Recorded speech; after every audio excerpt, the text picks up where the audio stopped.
This is the yarn I'm using for my triangle scarf, Drops Daisy, and the yarn requires 4mm needles.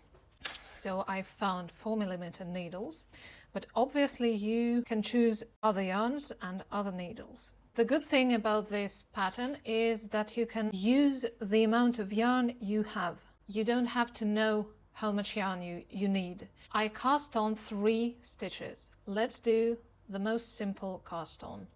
You just cross the yarn on the needle, and that's it. Cast on 3. I always slip the first stitch, then we all should knit all the row. In this case it's just 1 stitch, and I personally always purl the last stitch. You can do it differently. The important part is to do the same thing every single time. So again, I skip the first one, I knit the row, in this case 1 stitch, and I purl the last one. The first 2 rows are done. Now we begin increasing. I slip the first one, as I always do, then I find the thread that goes from the last stitch or from the first stitch to the next one. Here it is. I pick it up and I cross it. I would cross it like this. So to the left, like this, like this. But even if you do it differently, the important thing is to always cross it in the same way. So I cross this one to the left, I knit the row, in this case again 1 stitch, I find the same thread again and I cross it to another side. So I knit, in this case I knit it like this. You see, it turned to the right. The first one turned to the left, the second one turned to the right.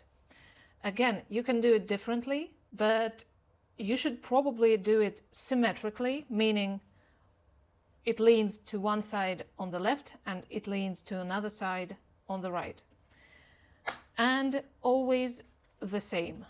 This way you make sure your shawl or your scarf looks presentable. The next row is the usual with no decreases. I slip the first one, I knit the row, 3 stitches in this case, I purl the last one. We are starting to form a triangle. In the beginning it's very easy to understand quite quickly if it's the right or the wrong side, because you're moving fast. Like now I remember and I can see here that this is the row where I increase. Again, I turn the stitch to the left, like this. And you can absolutely do it like this. You don't have to cross your thread. We do it just to close, to minimize the amount of holes. But if you don't mind the holes, if you're okay with them, and if it's easier for you, then of course you can just knit this thread, this extra stitch, without turning it. I will turn the last one to the right, as I did before, and I will purl the last stitch. The wrong side row, so I slip, I knit,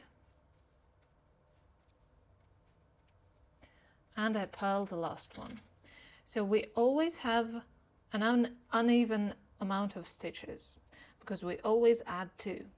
Now, the more I knit, the more chances I have to forget if it's an increase row or not.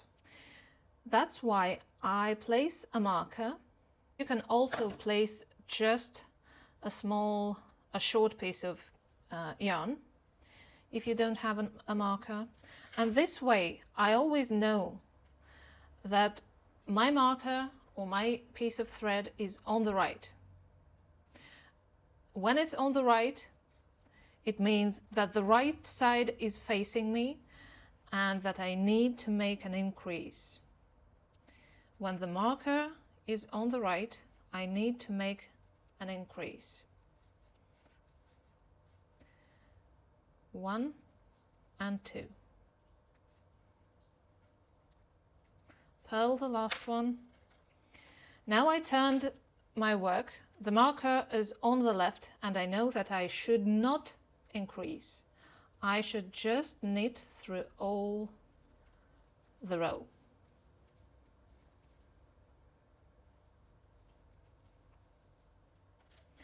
The good thing about this pattern is that you can stop whenever you like. The obvious choice is when you run out of yarn, but also when you see that the size is okay, is enough for you. For example, if I was making the scarf for a Barbie doll, maybe I would stop right now and give it 2 straps here. I think I'm just gonna use all the yarn I have. This is a full skein and this is almost a full skein. Also, I know that some people struggle with purling. As you can see, even though we see mostly pearls in this pattern, we don't have to purl. We always knit, and knits look like pearls on the other side.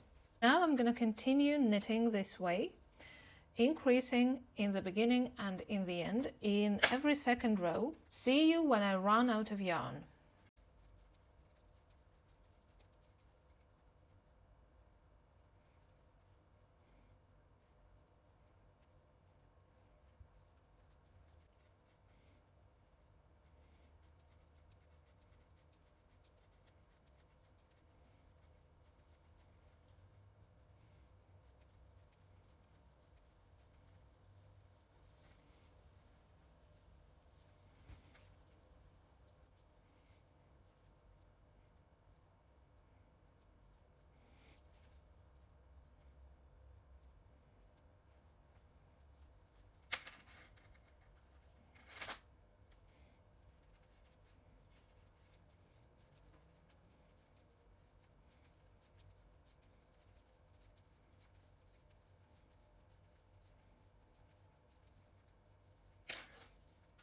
I just attached a new ball of yarn, see here.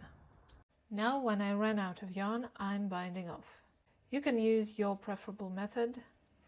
I usually do it while knitting the last row, but because I didn't know when exactly my yarn would run out, I knitted the row first, and now I'm binding off using a crochet hook.